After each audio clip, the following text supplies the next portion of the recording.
Mga karo! Ay, pasensya na kayo mga karo, hindi ako nakapag-upload kahapon. May ginawa lang ako kayo, no? Napapakinabangan ko na rin yung tanim ko mga karo, na sitaw. Medyo marami-rami na rin yan mga karo. May ano pa dyan karo, yung talbos ng kamote. Kung gusto nyo, punta kayo dito. Libre lang yan, yun. Tinanimang kulit, naglakihan na sila mga karo. Kaso nga lang, hindi umuulan, kaya diniligang ko na naman mga karo. Ayan o. Yan, kalabasa ko. Ayan mga karo, namunga na. Pang. Ayan, bunga niya o. Mga ano yan, nasa 40 puno yan mga karo, yung ano ko, kalabasa. Ayan, magluluto na tayo mga karo. Luluto tayo ng ano, gulay mga karo. Tapos sasawagan natin ng kunting karni ng baboy.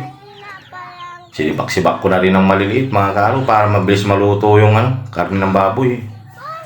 Lagay ko bawang, sibuyas, tapos luya mga karo. Yung gulay natin halo-halo, pero yung ano, yung kamansika at saka ano, tawag doon yung papaya. Kahoy lang pinaglulutuan ko mga karo. Wala tayong pambili ng ano, nung gasol. Ayan, tapos di nawawala yan mga karo. Bagong isda from Lingayen, Pangasinan yan mga karo. Pinaliguan ko na rin yung gulay, sabay tinapon ko na dun sa kaldero. Bang! Bechin. Ay, nakuha ko sa ano, garden ko mga karo.